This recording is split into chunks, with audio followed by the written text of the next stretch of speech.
ये क्या मस्जिद से माइक फेंकेगा, ये क्या हमें हिंदुस्तान से उखाड़ के फेंकेगा। इनके बाप दादा इनसे ज्यादा पढ़े थे, इनके बाप दादा इनसे ज्यादा ताकतवर थे, इनके बाप दादा फर्राटे से अंग्रेजी बोलता था, इनका बाप दादा अंग्रेजों की हिमायत उसको हासिल थी। जिनका दादा मजबूत था, जिनका बाप ताकतवर था, जिनके पास इल्म भी था, जिनके पास फोर्स भी थी, जिनके पास ताकत भी थी, इन लुच्चों के पास ना इल्म है, इन लफंगों के पास ना अखलाक है, इन लफंगों के पास सिर्फ बकवास है। ये बकवास करके इस्लाम की बढ़ती हुई कश्ती को रोकना चाहता है। उनका काम ही है ये करते रहना। अगर मेरा वो बच्चा जो नर्वस हो रहा है, जो डिसअपॉइंटमेंट का शिकार हो रहा है, जो मायूसियत की कीचड़ में लथपथ हो रहा है, उसके लिए मेरा पैगाम है, तुम्हें डरना नहीं चाहिए इन लुच्चों लफंगों से, तुम्हें डरना चाहिए। तेरी मस्जिद अगर वीरान है, इससे तुमको डरना चाहिए। तेरा मदरसा उजड़ा हुआ है, इससे तुमको डरना चाहिए। नमाज फर्ज हुई थी 15 साल में,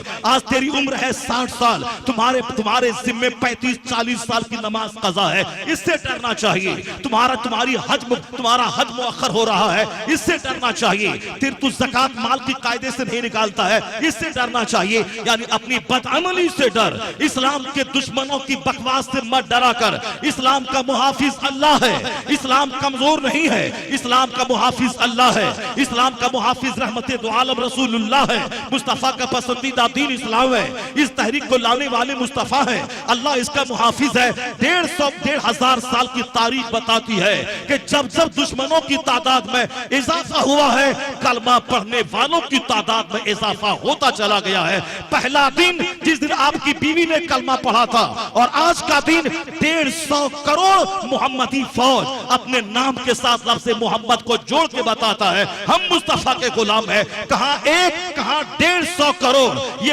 हालात बताते हैं कि तुम नर्वस होने की तुम्हें कोई जरूरत नहीं है। 1000 दुश्मनी बढ़ने दे, दुश्मनी बढ़ती जाएगी, यह 150 करोड़ 200 करोड़ की तादाद में बदलता चला जाएगा। दुश्मनी बढ़ती जाएगी, इस्लाम मजबूत होता चला जाएगा। वो तहरीक इस्लाम है जो मजबूत कमजोर होने नहीं आया है। ये एक मजबूत मजहब, मजबूत बुनियाद पे खड़ा हुआ मजहब। हाँ, मैं लुच्चा लफंगा हूँ, मैं तबाह हो जाऊंगा, मैं ज़िनाकार हूँ, मेरी आंख कमजोर हो गई, मैं शराबी हूँ, मैं जुआ खेलता हूँ, मेरा लिबास काफिरों जैसा है, मेरी शादी ब्याह काफिरों जैसी है, मेरी मंगनी, मेरा कार्ड छपाना, बारात का लाना, पिंडाल छपाना, मेरी सारी गाढ़ी कमाई काफिरों की नकल में जा रही है। सुन्नतें तरस रही हैं, कराह रही है। सादगी जो हमारे ईमान का हिस्सा था, सादगी जो हमारे कल्चर का हिस्सा था, हमने फिल्मी शादी रचाई, हमने सिर्फ दुनिया को काफिरों का मकान का मुकाबला किया, हमने गाड़ी का मुकाबला किया। मेरा बच्चा डीएम बन जाएगा तो हमको इज्जत मिल जाएगी, मेरा सारा बच्चा एमएलए बन जाएगा तो इज्जत मिल जाएगी, हमारा अपना आदमी एमपी बन जाएगा तो इज्जत मिल जाएगी, हमारा अपना आदमी, मेरे मन का आदमी मुख्यमंत्री बन जाएगा, हमारी इज्जत बन जाएगी, हमारी इज्जत बढ़ जाएगी। ऐसा नहीं होगा। जिस हाल में हम हैं, न मेरे घर में इस्लाम है, न मेरे लिबास में इस्लाम है, न मेरी शक्ल सूरत में इस्लाम है, न मेरी शादी ब्याह में इस्लाम है, न अकीका खतना मंगनी में इस्लाम है, सिर्फ दिल में इस्लाम है। बज़ाहिर सारा काम काफिरों जैसा, यानी मेरी माँ बहनों का बेपर्दा फिरना, शादी के मौके पे बेपर्दगी का धमाल मचाना, इस कदर सज धज कर नंगे सर और नीम बरहाना होके जाना, जैसे कोई तवाइफें सज धज कर कराहत के इंतजार में अपने कोठे से बाहर निकलती है। यही है इस्लाम, यही है फातिमा ज़हरा की सीरत। एक शख्स ने निकाब के खिलाफ कुछ बोला तो सारा हिंदुस्तान चिल्ला रहा है क्या नहीं निकाब पहन के मेरी बेटी जाएगी। एक बेटी निकाब पहन के गई, चिल्लाई तो सारा हिंदुस्तान सर उठा के कहता है वह शेरनी है, वह बहादुर है, वह ये है, वो है। एक बेटी के निकाब से तुझको क्या मिलेगा? एक तो टेम्पररी, वो तो ओकेजनली, वो तो एक इत्तेफाकी अमर था जो ऐसा हो गया। वरना काफिरों का बोलना कि निकाब पहन के आके मेरे स्कूल का माहौल खराब मत करना, वरना तेरी 99% बेटियां बेनकाब रहती है। वो तुम्हारे जलसे में बेपर्दगी, तुम्हारे उर्स में बेपर्दगी, तुम्हारी शादी में बेपर्दगी, तुम्हारे पास पैसा बढ़ता है, तेरी बेटियां जींस और टी शर्ट पहन के कॉलेज जा रही है, ट्यूशन पढ़ने जा रही है, कोचिंग सेंटर जा रही है, बाजारों में मार्केट में तेरी माए बहनें बेटियां बेपर्दा लिबास पहनकर बेपर्दा होकर मार्केटिंग कर रही है। अथुक स्कूल में क्यों 5 औरत भूतनी और चुड़ैल बनकर निकाब पहन के आ रही है, जब 99% तेरी बेटियां बेपर्दा घूमती है। ये 5 औरतें स्कूल का माहौल क्यों खराब करती है? क्यों हिजाब पहन के आ गई, क्यों निकाब पहन के आ गई? यहाँ चिल्लाने की जरूरत नहीं है, सिर्फ खामोशी से इसका जायजा लेने की जरूरत है। यह दिल किसने दिखलाया है? हमने उन काफिरों की जबान में हौसला हमने दिया है कि हमने समझा कि मौलवी का काम है दाढ़ी रखना, हमने समझा मौलवी का काम है टोपी पहनना। बहैसियत मालदार हमारा काम नहीं है काफिरों का मुकाबला करना, उसकी तरह क्लीन रहना, उसकी तरह लिबास पहनना। ये मौलवी का काम है मस्जिद को आबाद करना, ये मौलवी की बीवी का काम है निकाब पहनना। बाकी हमारी बेटियां ये अरबपति की बेटियां हैं, ये तो जीन्स टी शर्ट पहनकर जब पैसा बढ़ता रहे तो लिबास छोटा होता रहे। पहले पैसा था तो लिबास ढीला था, पैसा बढ़ा थोड़ा टाइट लिबास हुआ, और पैसा बढ़ा तो फिर जो पिंडली तक लिबास था वो घट के तखनों तो घुटनों तक आ गया। थोड़ा और पैसा बढ़ा तो वो लिबास शॉर्ट्स में बदल गया, थोड़ा और पैसा बढ़ा वह शॉर्ट्स तक बिकनी में तब्दील हो गया। यानी हमने हमारा पैसा मुझको नंगा कर दिया, तो हम में एक काफिर में क्या फर्क रहा, हम में और एक काफिर की बेटी में क्या फर्क रहा? शादी ब्याह में वही धमाल है जो एक हिंदुओं के यहाँ है, फिर हम में एक जहन्नमी में क्या फर्क रहा? तो बेटी को नंगा पहले मैंने किया, मैंने उसका लिबास बदला, मैंने दुपट्टा छीना, मैंने उसको जीन्स से पहनाया, मैंने उसको चड्डी और बिकनी पहनाया। आज अगर कोई काफिर मेरे निकाब के खिलाफ बोल रहा है, चिल्लाता क्यों है, प्रोटेस्ट क्यों करता है, एहतजाज क्यों करता है, क्यों हल्ला करता है? ये दिन तो हमने उसको दिखलाया है। स्कूल में 90% बेटियां हमारी जींस टी शर्ट पहन के जाती है, और 2-4 बेटियां निकाब पहन के आ रही है। वो तो बोलेगा ही, अगर ये निकाब कंपलसरी होता तो तेरी सारी बेटियां निकाब पहनती। यहाँ तो 90% निकाब नहीं पहनती, और तुम 5 क्यों हिजाब ओढ़ के स्कूल का माहौल खराब कर रही हो? उनका बोलना हक बजानिब है। यहाँ बुजुर्गों ने कहा है, चिल्लाए बगैर अपनी तहरीक का जायजा लेना, अपने अमाल का जायजा लेना, अपने अहवाल का जायजा लेना। हकीकत का तकाजा यही है कि तुमको गुस्सा तो आएगा जरूर, लेकिन देखना कि ये दिन क्यों आया, तुमने ही उसको मौका दिया। अब खामोश तौर पर हर मुसलमान ये तय कर ले कि जो लिबास जो पर्दा फर्ज है औरतों का, और हमने इस फर्ज को ताक पे रखा है, अब वो अहद कर ले कि हर 8 साल से ऊपर की मेरी बेटियां निकाब पहनेंगी, हिजाब डालेंगी, निकाब ओढ़ेंगी, ना उनका सर नंगा रहेगा, ना चेहरा नंगा रहेगा। चाहे मदरसे में पढ़े, चाहे कॉलेज में पढ़े, चाहे यूनिवर्सिटी में पढ़े, मगर पर्दे के साथ रहेंगी। जिस दिन 100% मेरी बेटियां नकाब पहनने लगी तो अमेरिका के कॉलेज में भी नकाब को परमिशन मिलेगा, हिंदुस्तान के स्कूलों में भी नकाब को इजाजत मिलेगी। यहाँ इज्जत में इजाफा होगा, और मरने के बाद फातिमा ज़हरा की कनीजी का शराब पीकर जन्नत में जगह मिल जाएगी। होना ये चाहिए था, यह दिन देखने को क्यों मिला? नहीं, सिर्फ प्रोटेस्ट करना है, एहतजाज करना है, मौका हमने दिया है। मेरा बेटा बोलता है कि मैं दाढ़ी क्यों रखूं मौलाना, दाढ़ी रखता हूं तो मेरी बेटी मेरे निकाह में आने से इनकार कर देती है। मेरे अपने लोग कहते हैं कि नहीं नहीं, जंगल वाला मुझको अच्छा नहीं लगता है। मैं कहता हूं कि हाँ, बात बिल्कुल सही है, ये मौका हमने दिया है। हमने क्या कहा, 98% लोगों ने दाढ़ी मुंडाया। सिर्फ मौलवी और मौलवी के संपर्क में आने वाला 2% आदमी, उसने चेहरे को दाढ़ी से सजाया। चाहे चेहरा जैसा भी लगे, मगर सरकार की सुन्नत पे अमल करना है, जैसा कैसे लगे।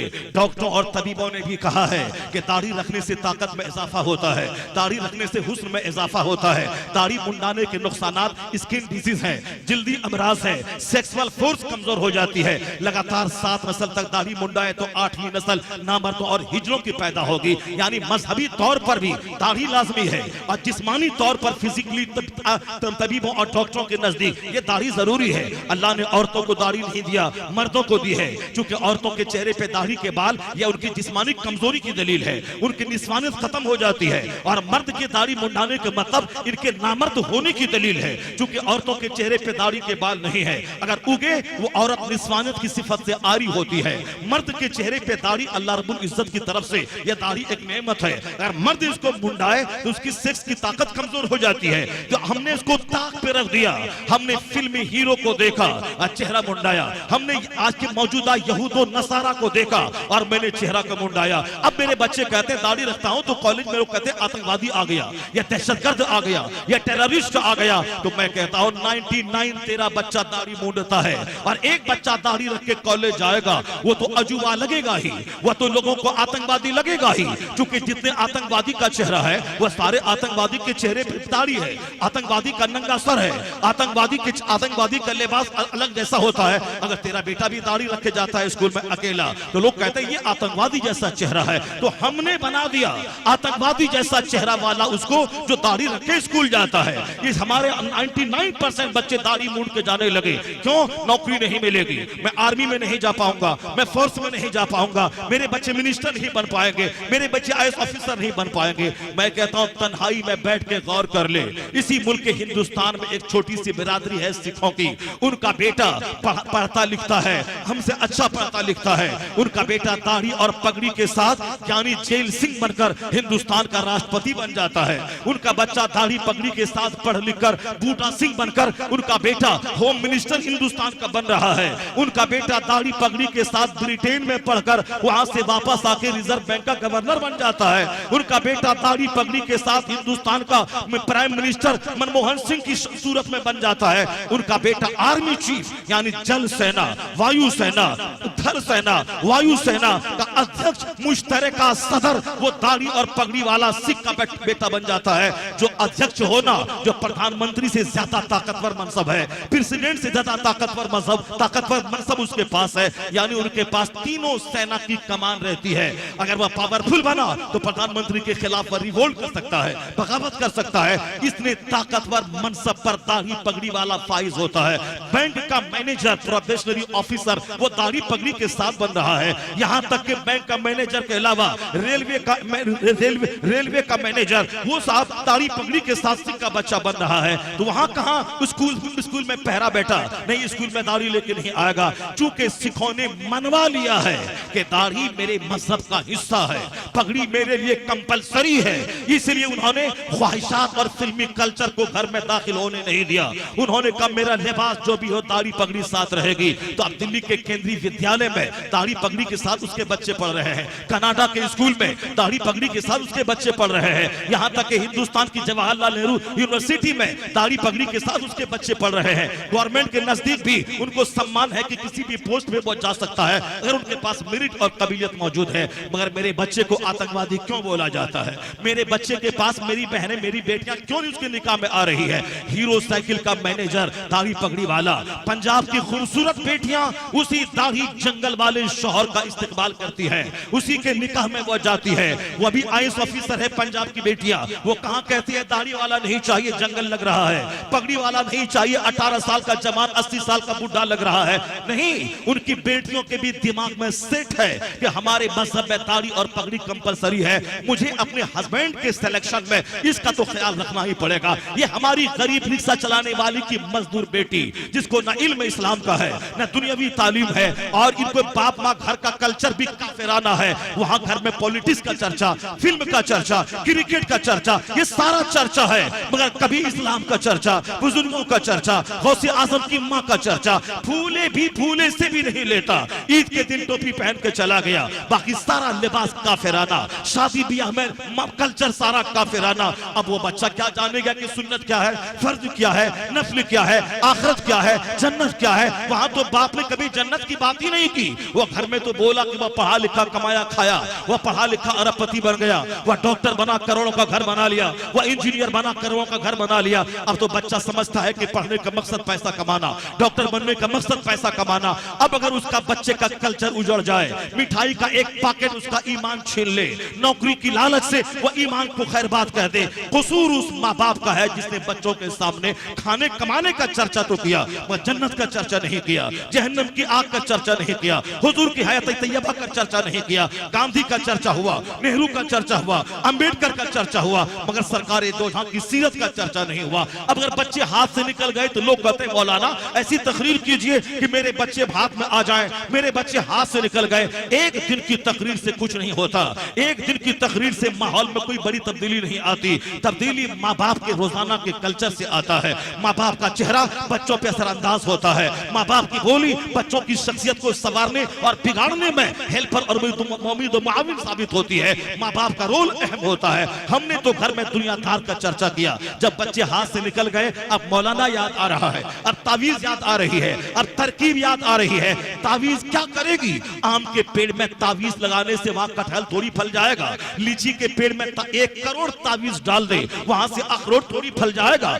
कटहल के पेड़ में तावीज 1 लाख डाल दे, वहां से सेब थोड़ी निकल जाएगा। ये तो कुदरत का कानून है। जैसी माँ वैसी औलाद, जैसा बाप वैसा बच्चा, जैसा दरख्त वैसा फल, जैसी जमीन वैसी पैदावार, जैसी फैक्ट्री वैसा प्रोडक्शन। यहाँ सारी तदबीरें उल्टी थी और नतीजा बरक्स निकला। तो अब तावीज लाके दे दो। अब तावीज से फायदा ना हुआ तो अब तावीज का ही इनकार कर बैठा कि तावीज से कोई फायदा ना होता है। कुदरत का कानून है, जब माँ हो फातिमा जैसी और बाप हो अली जैसा तो बेटा हसन और हुसैन पैदा होता है। जब माँ हो सर से लेके पांव तक नेकी का पुतला और बाप हो आबिदे शबे जिंदादार और बाप हो मुजाहिद फी सबीलिल्लाह तो बेटा वलियों का सरदार अब्दुल कादिर जिलानी पैदा होता है। कुदरत का कानून है, जब माँ हो उम्मुल खैर माहे नूर यानी रात रात दिन दिन भर इशराक चाश तहज्जुद अवाबी नमाज़े पंजगाना की पाबंद तो उनका बेटा उनके शिकम से निकलने वाला मोइनुद्दीन अजमेरी होता है। जब बाप हो सैयद अहमद अली बुखारवी और माँ हो 80 साल की उम्र में भी सर और चेहरा अजनबी मर्दों के सामने बेनकाब ना करने वाली, अपनी इज्जत और इफ्फत की इस्मत की हिफाजत करने वाली, उसी का बेटा महबूब इलाही निजामुद्दीन देहलवी पैदा होता है। जब बाप हो सल्तनत की मौजूदगी में फकीरी करने वाला मुफ्ती नकी अली खान और माँ हो मुसल्ले पे बैठने वाली तहज्जुद गुजार, उसी का बेटा अहमद रजा खान फाजली बरेलवी पैदा होता है। जब बाप हो अहमद रजा खान और माँ हो आबेदा तो बेटा मुफ्ती आजम हिंद मुस्तफा रजा खान पैदा होता है। जब बाप हो मुफस्सिर आजम हिंद लाखों मुरीदों की मौजूदगी में सादगी से रहने वाला, ज़ुहद के साथ रहने वाला और माँ हो ऐसी लाजवाब, जरूरत पड़े अपने सारे जेवरात को गिरवी रखकर मंजर इस्लाम के मुदर्रिसिन की तनख्वाह दिलाने वाली। जब माँ इसी इस्लाम का दर्द सीने में रखे और बाप करोड़ों मुरीदों की मौजूदगी में सिंपल रहने वाला, उसी कोख का बच्चा दुनिया इस्लाम का सबसे बड़ा आलिम ताजुल शरिया अख्तर रजा का अजहरी पैदा होता है। जब बाप नेक हो माँ नेक हो तो स्टेट की मौजूदगी में, रऊफिया स्टेट की मौजूदगी में बेटा मुजाहिद आजम सालार आजम हुजूर मुजाहिद मिल्लत हबीबुर रहमान अब्बासी बनके पुरस्ते शहूद पे जलवागर होता है। जब बाप लाजवाब हो माँ लाजवाब हो तब उसका नतीजा अच्छा निकलता है। बाप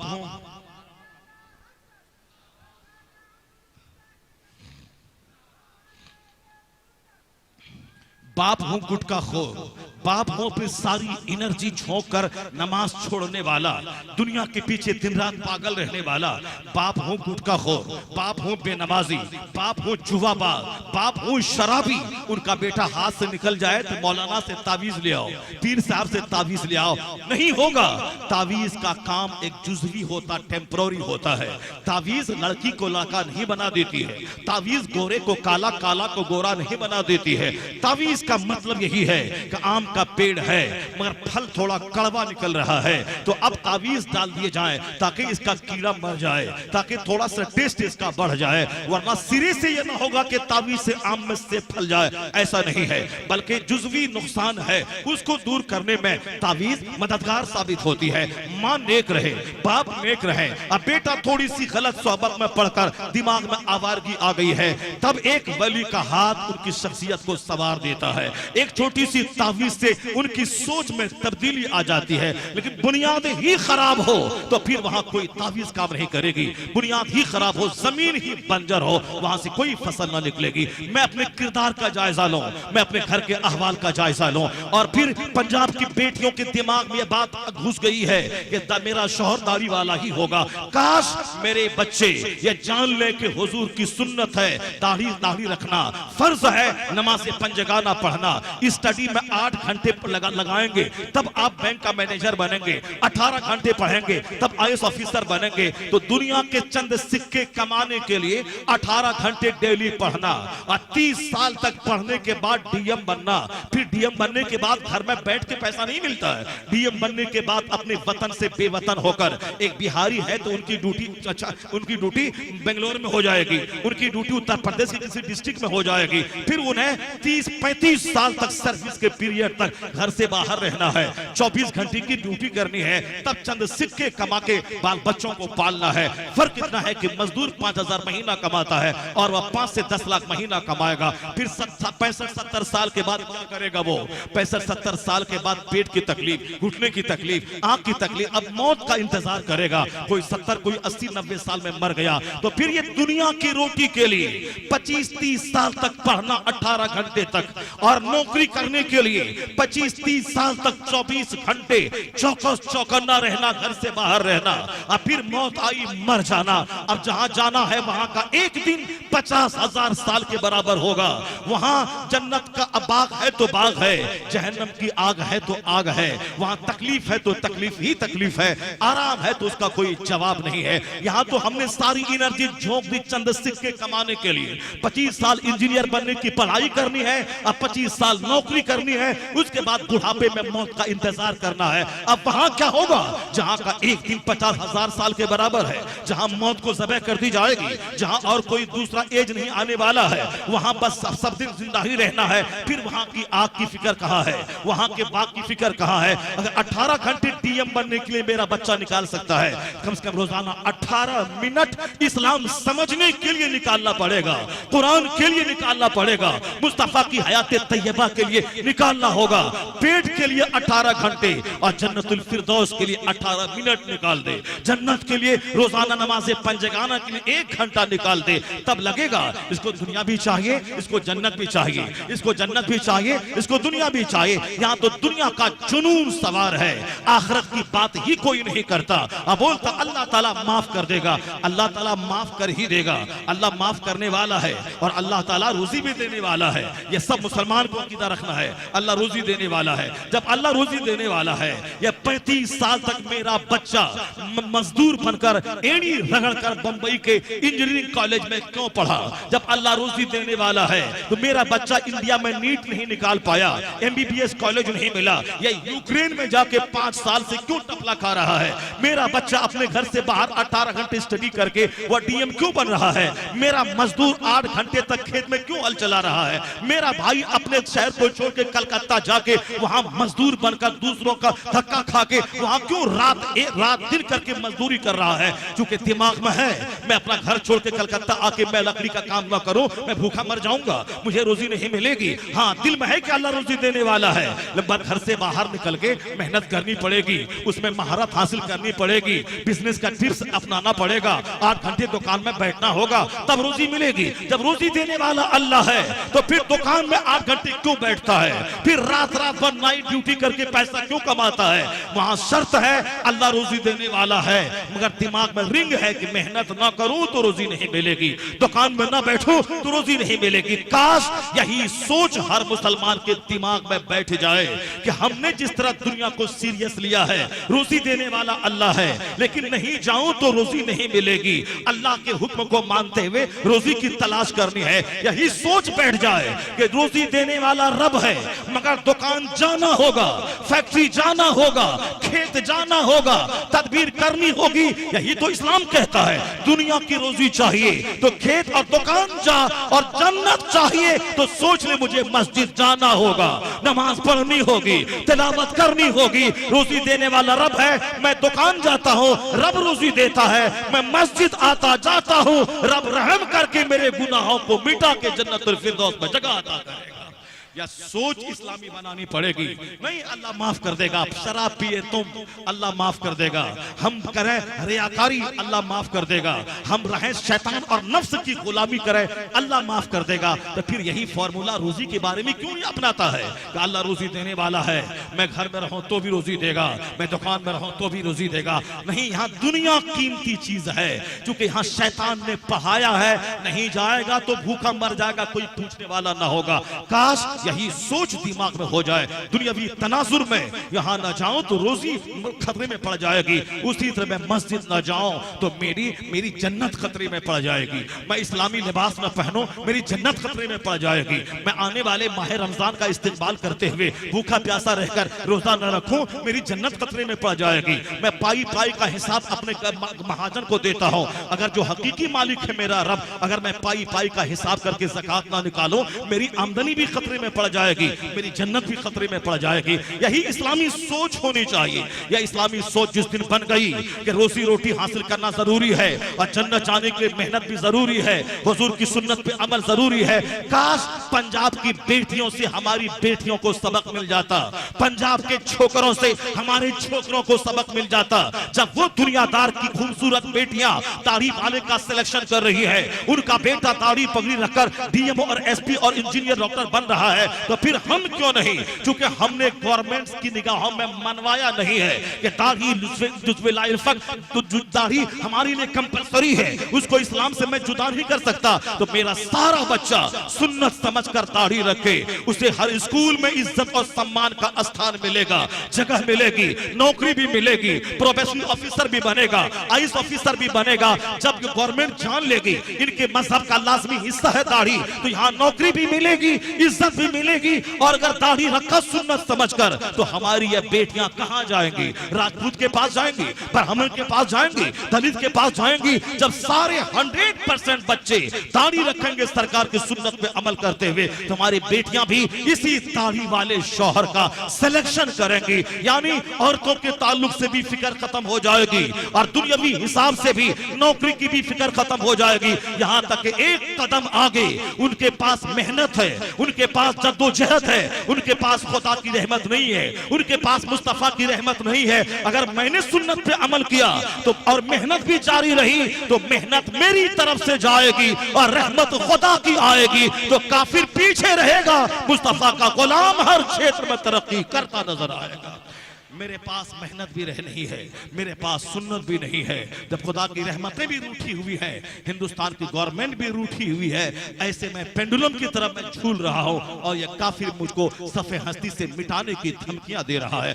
बकवास है जगह जगह पे, ये सोचा हुआ काम नहीं हो रहा है, मैं जो चाहता हूं नहीं हो रहा है। 1 करोड़ नहीं 40 करोड़ ने दुआएं की हिंदुस्तान में कि काश कुछ नक्शा रिजल्ट वहां का कोई दूसरा हो जाता।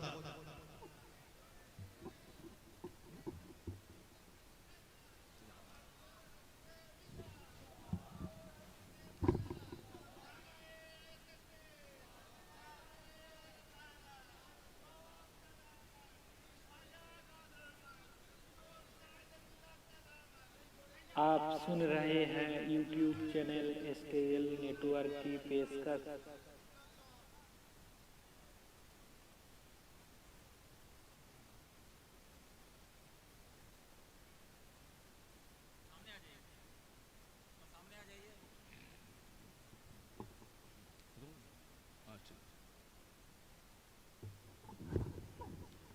बैठ जाओ। मुजाहिद मिल्लत के बारे में हमने और आपने सिर्फ सुना है और बहुत सारे हमारे ज़ईफ़ों ने देखा है। अल्हम्दुलिल्लाह, बादशाही में फ़कीरी कैसे की जाती है वो मुजाहिद से दुनिया सीख ले। उनकी सादगी को देखने के लिए कोई अगर चाहे तो हबीब मिल्लत को देख ले। हमारे मौलाना मोहम्मद साहब मदज़िल्लहुल आली ने जो जवानी में सिंपल रहकर, सादा रहकर और एक मुजाहिदाना जज्बा लेकर गांव-गांव, शहर-शहर, करिया, बिहार, बंगाल, उड़ीसा, उत्तर प्रदेश, बंबई, जहां भी ज़रूरत इनकी महसूस हुई, कभी इन्होंने ये नहीं कहा कि मैं गरीब के घर नहीं जाऊंगा, मैं इस कमज़ोर सवारी पे नहीं जाऊंगा, मैं तो इतना बड़ा शेख हूँ, मुजाहिद मिल्लत की गद्दी नशी हूँ, मुझको तो एयर कंडीशन ही चाहिए। नहीं, उन्होंने मुजाहिद मिल्लत के नक्शे कदम की पैरवी का हक अदा करने की कोशिश की है। और आज अल्हम्दुलिल्लाह अल्लाह ने वो इज्जतें दी हैं कि इस उम्र में कई लाख लोगों ने इनके हाथ पे तौबा किया है। जो किसी 80 साला 90 साला शेख के हिस्से में जो काम मुश्किल से आता है, वह काम इस शेख कामिल के हिस्से में आया है। वह शेख आपके सामने आ गए। पूरे इलाके में जो इनकी इज्जतें हैं, जो जवान, बूढ़े, मर्द, औरत जो अपने दिल में इनका सम्मान रखते हैं, वह दूसरे मशाइख के लिए नकल करने की चीज है। जो लोग चटक पटक लिबास पहनकर चाहते हैं कि मेरे मुरीदों की तादाद बढ़ जाए, वो इनकी सादगी से सबक हासिल करे। चटक मटक और झूठ और फरेब का सहारा लेकर मसलक और मशरब का काम नहीं होता है। मसलक और मशरब का काम सादगी से होता है। वो सादगी जो इस्लाम का हिस्सा है। इन्नल बज़ाज़त मिनल ईमान, सादगी ईमान का हिस्सा है। जिन बुजुर्गों ने भी उस नक्शे उस पैटर्न पे जिंदगी गुजारी, उनकी जिंदगी स्टेबल रही। मरने के बाद भी लोगों ने उनकी कब्रों से फैज हासिल किया। और जिन्होंने दुनियादारों की तरह चटक मटक लिबास पहनकर चाहा कि मैं नौजवानों की अकीदत को खरीद लूं, वक्ती तौर पर चंद दुनियादारों की भीड़ तो लग सकती है, मगर दिल को जीता नहीं जा सकता है। दिल को जीतने के लिए झूठ और फरेब नहीं, दिल को जीतने के लिए सुन्नत और सादगी का रास्ता अख्तियार करना पड़ता है। आजकल बहुत सारे मशाइख और शेख को देखेंगे खूब गुटखा और सिगरेट का सहारा लेते हैं। कभी मुरीद नहीं बोलता है कि मेरा पीर साहब तहज्जुद पढ़ता है, मेरा पीर अल्लाह की तस्बीह बयान करता है, मेरा पीर बैतुल इरशाद में लगा रहता है। जब भी देखो नमाज पढ़ते, जिक्र करते, दुरूद करते।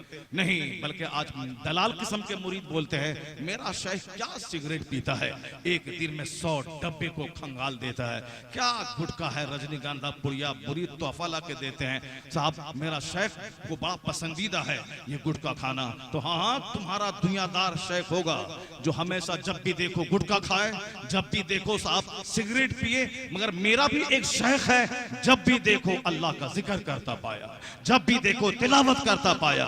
और एक शेख आजम था आज से 2 साल पहले, जिनका इस दुनिया से जाना हुआ, जिनको अमेरिका की गली में देखा, जिक्र इलाही करता देखा, बैतुल इरशाद करता देखा, दर्स बुखारी करता देखा, बच्चों के दरमियान वाज करता देखा, मुरीदों को समझाता देखा। 75 साला वो शेख जिन्होंने कभी गुटखा को मुंह तक न लगाया, वो 75 साला शेख फजूलियात का माहिर नहीं था, वो शरीयत का माहिर बनकर जब भी मुरीद कहते हैं मैंने जब भी देखा, आलिमों की झुरमुट में देखा, फतवा का जवाब देता देखा, फतवा लिखते देखा, किताब लिखवाता देखा, वाज करता देखा। वो शेख कामिल जो गौसे आजम की याद ताजा कर गया इस सदी में, उसी को दुनिया अख्तर रजा का अज़हरी ताजुल शरिया के नाम से पुकारती है। शेख हो तो ऐसा हो जिनको जब भी देखा तहज्जुद पढ़ता देखा, चास्तो इशराक पढ़ता देखा, हाथ में तस्बीह है दुरूद पढ़ता देखा, जब भी देखा हर 5 दिन में एक खत्म कुरान करते देखा, जब भी देखा वाज करता हुआ देखा, इल्म दीन का फैजान बांटता हुआ देखा। अल्लाह ताला सरकार ताजुल शरिया की कब्र को रहमत और नूर अता फरमाए, उनकी कब्र को मकामी मुस्तजाब बना दे, उनके फैजान को उनके करोड़ों मुरीदों तक आम फरमा दे। वही मॉडल हमारे लिए है हुजूर मुजाहिदे मिल्लत। बहुत सारे पीर हैं जिन्होंने दुनिया उनके पास आई, अपने आप को बचा नहीं पाए, लेकिन जो एक रऊफिया स्टेट में जिन्होंने आंख खोला हो, जिन्होंने एक शहजादे प्रिंस की तरह जो जिंदगी गुजारता, लेकिन लोगों ने देखा कि फकीरी में सिंपल पहनना ये तो हमारी कमजोरी है, मगर ऐशो आराम के ढेर पर बैठकर सुन्नत पर अमल करते हुए सिंपल रहना ये जिहाद है। वही काम हुजूर मुजाहिदी मिल्लत ने किया है, यानी बादशाहत में फकीरी की है। आज जिनके पास 5 लाख रुपए हैं, फिरौन का दादा बन जाता है। जो छोटा सा घर कलकत्ता में बना ले वो नमरूद का बाप बन जाता है। जो छोटा सा घर अपने बहादुरपुर और गोविंद नगर में बना ले, अब उनकी जबान में गर्मी, चेहरे पे गर्मी, बदन में गर्मी, तोंद फूल के कोठी हो जाता है। क्योंकि अब सुबह से लेकर शाम तक खाते ही रहना है, अब खाने वाले का तोंद तो निकल ही जाएगा। अब वो साहब जैसे कि एक आदमी को औरतों को टोकरी संभालनी पड़ती है, उसी तरह इस खाने वाले को अपना पेट संभालना पड़ता है। अब वह सीना तान के बैठता है, कौन है जो मेरी तरह खाता हो, कौन है जो मेरी तरह घर बनाता हो, कौन है जो मेरी तरह कीमती फॉर्च्यूनर पे चलता हो।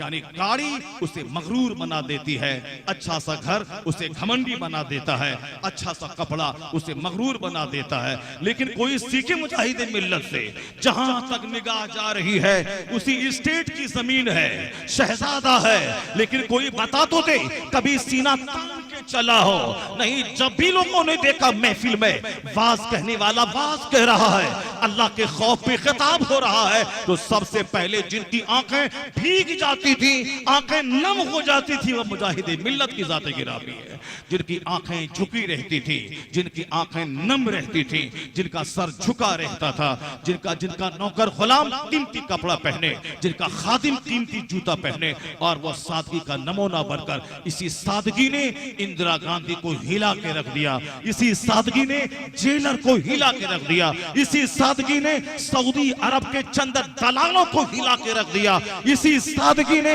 हिंदुस्तान के दौलतमंदों को हिला के रख दिया। पता चला कि ठाठ बाट से जो काम नहीं निकलता है वह काम रूहानियत से और सादगी से निकल जाता है।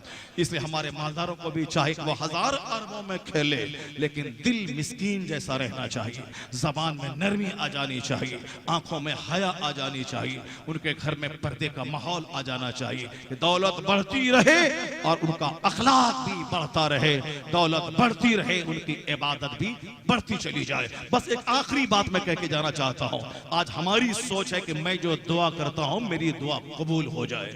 एक मौलवी साहब ने वजीफा बताया था कि 700 बार ये पढ़िए और 300 बार वो पढ़िए और कल रिजल्ट आने वाला है और मुमकिन है कि हमारी तबीयत के मुताबिक वो रिजल्ट आ जाए। यानी पंडित जी ना आए वो जादव जी आ जाए और या जादव जी आ जाए, ताकि हिंदुस्तान के हक में पंडित जी का आना दोबारा अच्छा नहीं है। हिंदुस्तान एक अमन पसंद मुल्क है, हिंदुस्तान एक सेकुलर और जमहूरी और प्रजातंत्र मुल्क है, यहाँ तानाशाही के लिए कोई जगह नहीं है। मगर चंद लोगों ने चंद सपोर्टर की वजह से तानाशाही हिंदुस्तान में नाफिज करना चाहता है। इसलिए सारे सेकुलर वोटर्स को चाहिए उन तानाशाहों का खात्मा करके सेकुलर छवि वाले लोगों को हिंदुस्तान के अमन को भंग करने से बचाने के लिए उन लोगों को लाए, उनका सपोर्ट करे। हिंदुस्तान से जिसको प्यार है उसे जमहूरियत से प्यार है, उसे सेकुलर छवि से प्यार है, उसे तानाशाहों से प्यार नहीं है। इसलिए बहैसियत हिंदुस्तानी उन लोगों की एक्टिविटीज से हमको नाराजगी है जो हिंदुस्तान को टुकड़े टुकड़े करना चाहता है, जो हिंदुस्तान के अमन को भंग करके खून रेजी के माहौल में जंग में झोंकना चाहता है। वो बहुत सारे लोगों ने कहा दुआ कीजिए, दुआ कीजिए, दुआ कीजिए, दुआ कीजिए। फिर वही फार्मूला सामने आएगा, लगाएं आम का पेड़ और दुआ कर दें कि सेब इसमें से निकल जाए, अखरोट निकल जाए। ऐसा नहीं होता है, बुनियाद ही खराब है तो फिर कैसे दुआ रंग लाएगी। हुजूर ने कहा था कि एक शख्स दूर दराज से चलकर हाथ फैला के या रब कहता है, पेट चिपका हुआ है पीठ के साथ, आंखें धसी हुई है थकावट की वजह से, अगर तो गुबार से चेहरा और बाल पिटा हुआ है। अब लोग देखने वाला कहता है कि जो दुआ मांगे दुआ कबूल होगी, चूंकि हालत बेकसी में दुआ कबूल होती है, हालत आंसू में दुआ कबूल होती है, ढठाई के साथ डेकार के साथ दुआ कबूल नहीं होती है। जहां मिस्कीनियत हो, जहां झुकाव हो, जहां नरमी हो, जहां बेसहारगी हो, वहां दुआ कबूल होती है। जनाब मूसा अलैहिस्सलाम ने कहा था, इलाही तू कहां रहता है? रब ने कहा, मैं दिले शिकस्ता में रहता हूं, जहां दिल टूट जाता है, खाना चाहता है खाना नहीं, पहनना चाहता है कपड़ा नहीं, वो इज्जत चाहता है बज़ाहिर हालात अच्छे नहीं, बच्चों को खिलाना चाहता है मगर पैसे नहीं, दिल टूट जाता है एक बाप का। मैं ऐसा कमजोर बाप हूं जो बच्चों को उनकी पसंद के मुताबिक खाना भी नहीं दे सकता, तो अल्लाह रहता कहां है? अल्लाह की मार्फत का नूर वह दिले शिकस्ता में रहता है। जिनके पास दुनिया फरावानी के साथ नहीं रहती, जो सर ढके तो पांव खोले, पांव ढके तो सर खोले, क्योंकि हलाल फरावानी से नहीं मिलता और हराम तो मुंह खोल के खड़ा है। एक बार झूठ बोल दे करोड़ों ले ले, गंदी राहों पे आजा खरबों ले ले, यानी हराम मुंह खोल के खड़ा है और हलाल का रास्ता एक है, बहुत दुश्वार गुजार रास्ता है। जिसको जन्नत का ऐश चाहिए हराम को थूकना पड़ेगा, हलाल को गले लगाना पड़ेगा और यहाँ सब्र करना पड़ेगा। दिल में हजार चोट लगे कि मैं बच्चों को खिला नहीं पाता हूँ, उस चोट को बर्दाश्त करना पड़ेगा। जनाब मूसा ने कहा, इलाही तू कहाँ रहता है? कहा टूटे हुए दिल में तलाश कर। कहा मुझसे ज्यादा टूटा हुआ दिल किसका होगा माबूद? कहा बस वही तलाश कर, मैं वही मिल जाऊंगा। यानी अल्लाह रब्बुल इज्जत की मार्फत का नूर वहां रहता है, जहां दिल टूट जाए, आंखों से आंसू बहने लगे, दिल शिकस्ता में रहता है। दुआ की कबूलियत के लिए वह शख्स हाथ उठा के कहता है, इलाही मेरी दुआ कबूल कर ले। देखने वाला देखेगा, लगेगा कहां ये टूटा हुआ दिल वाला दुआ कबूल हो जाएगी। और हुजूर कहते हैं, मुस्लिम शरीफ की हदीस है, अन्ना युस्तजाब, कैसे दुआ कबूल होगी? मतअमहु हराम, मलबसहु हराम, मशरबहु हराम, इसके पेट की गजा हराम की है, उसके पेट का पानी हराम का है, उसके बदन का कपड़ा हराम का है। अन्ना युस्तजाब, कैसे दुआ कबूल होगी? मुस्लिम शरीफ की हदीस का तेवर बता रहा है, दुआ की कबूलियत के लिए हलाल गजा जरूरी है, दुआ की कबूलियत के लिए हलाल गजा जरूरी है।